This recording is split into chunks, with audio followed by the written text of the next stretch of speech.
Alright, so I decided to go ahead and record class today in case we have some bad weather that prevents some of you from being here, or you need to access it later. So we're looking at a question 2 from the AP Lang test. This is a rhetorical analysis question. And so you have two jobs. The concrete task is to figure out the tools, or in this case, the way they word it, the compositional choices that Frederick Douglass makes in this passage from his narrative life. And you also need to figure out the abstract where he's, revealing his state of mind, or in other words, how he feels. And so, this video is not about going in and necessarily analyzing all the stuff in this passage. We'll definitely get to that point as well. What I want to do first is look at the rhetorical situation, so the MSCAPE chart that we've been talking about. And so after you read this passage, you can kind of come to your own conclusions as far as what emotional state Frederick Douglass is in when he is writing this, or when he's reflecting on this moment from his life. And so I definitely see uncertainty and conflict in Frederick Douglass. He is a fugitive at this point, but that doesn't mean that he's necessarily just comfortable and free. He's still constantly looking over his shoulder. He describes himself as an unarmed mariner, who feels the relief of being rescued, but is still being threatened and chased in the first place. And so that's what I'm going to kind of focus on is being important, is that he's trying to help people understand that just because he escaped slavery doesn't mean that his life turned immediately to blissful happiness and righteous freedom. He still had to fend for himself. He was still on his own, and in a lot of ways oppressed. And so we're going to look at the MSCAPE chart here and kind of talk about some stuff. So the first row is talking about the message, and so uncertainty, conflict, I think both fit here. So at this moment in his life, he feels oppressed despite the relief escaping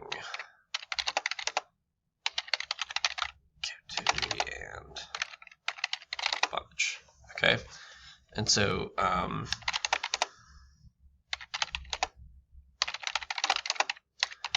he still lives in fear. This uncertainty creates conflict. And I think the state of mind is mostly evident in the comparisons that he makes when he describes himself as an unarmed mariner, and other places in this passage where he describes himself as like being hunted.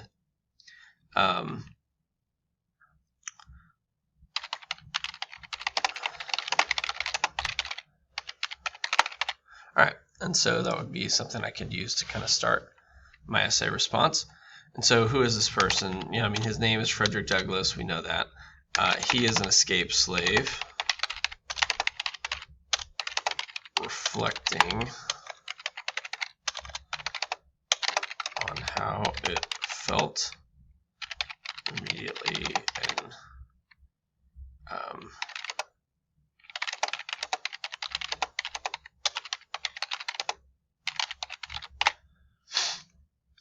I'll just put this over here because I started commenting in my reference box, so I'll move that. So this is a memory, I think, from, I'll go back and reference it. 1838 is when he's remembering.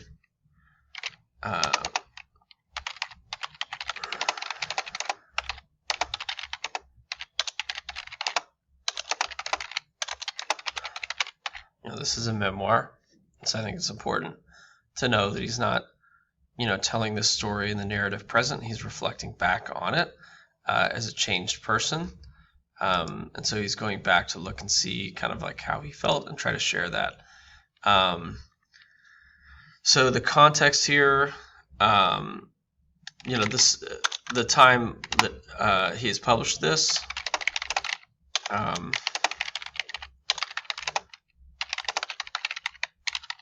was still a time of slavery.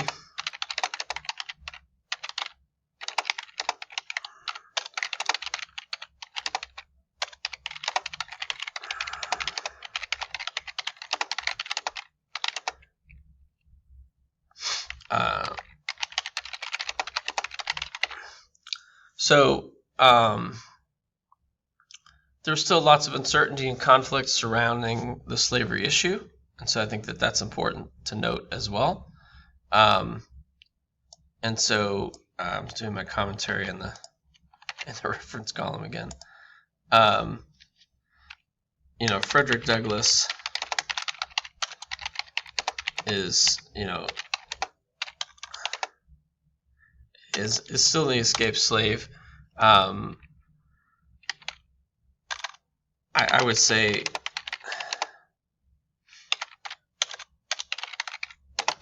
he has very little rights.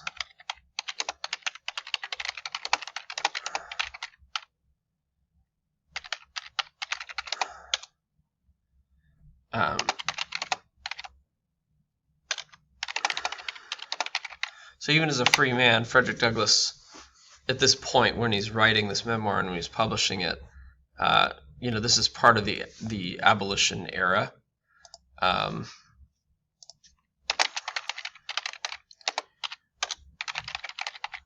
So slavery still exists, and so it's important for him to get away from it, not just physically but also emotionally, which maybe is partly why he wrote it down in his memoir. I don't think that he's trying to target freed slaves. I think his target is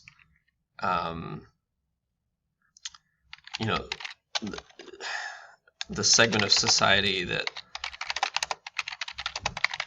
looks the other way.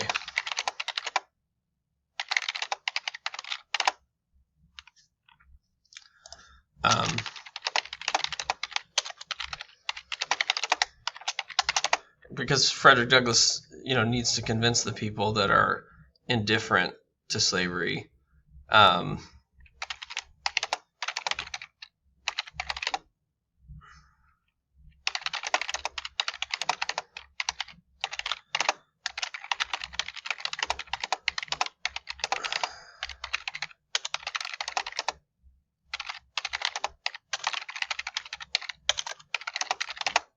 So the evils of slavery, in this case, during the abolition movement, indifference is as bad for abolition as outright condoning slavery. And so Frederick Douglass needs to convince that group of people about the evils of slavery, because he doesn't need to convince his other escaped slaves. I don't think he wrote this just purely to be therapeutic.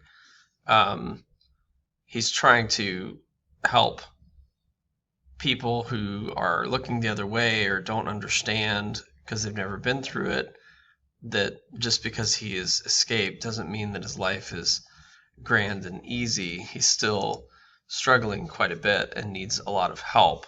And so, I think softly he's asking people in society to help, stop slavery.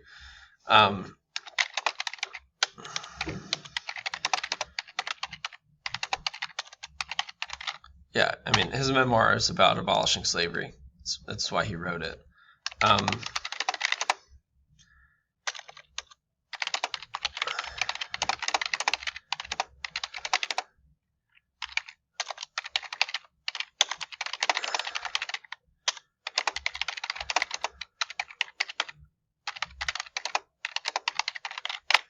So he wrote his experiences down to influence the public against the institution of slavery. Yeah, there might have been something therapeutic about, getting his life story down on paper, but his goal is, I think, clearly to abolish slavery. I mean, that's why he's revealing the evils of it. That's why he's revealing the hardships that continue long into the lives after, slaves escape it. Because even though he's a free man in 1838, he's still enslaved by fear or oppression. It's just a different type of oppression. He's escaped one kind of oppressed moment into another. And so I think it is that oppression that would probably drive him, right?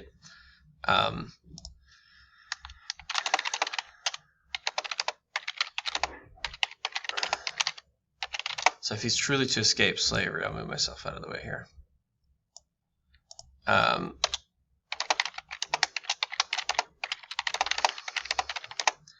If he's truly to escape slavery, then he needs to end it. Oppression of the system follows him always, as he expressed in his uncertainty. So if I'm going to respond to this now in a paragraph, or two, if I'm writing a whole paper, I've got, a lot of good ideas that I can kind of look at here. His uncertainty that he's expressing in this moment is really important and powerful, because it's something that his audience would need to know so that they don't make the mistake of just assuming that he's escaped slavery and that, suddenly that makes his life really great, because he's, free. And so he helps them see that freedom... Wait for the bell. He waits and lets them see that freedom is really kind of an illusion too.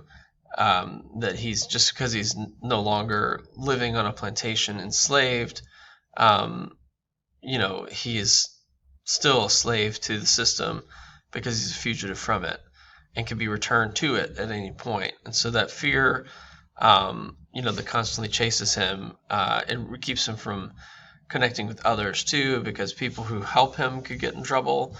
And so he doesn't know who to trust and really can't trust anybody if he's going to protect himself.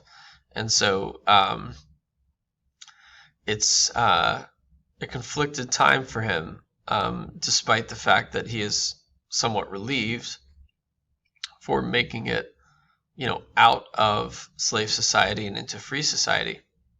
He still has a long journey ahead. And so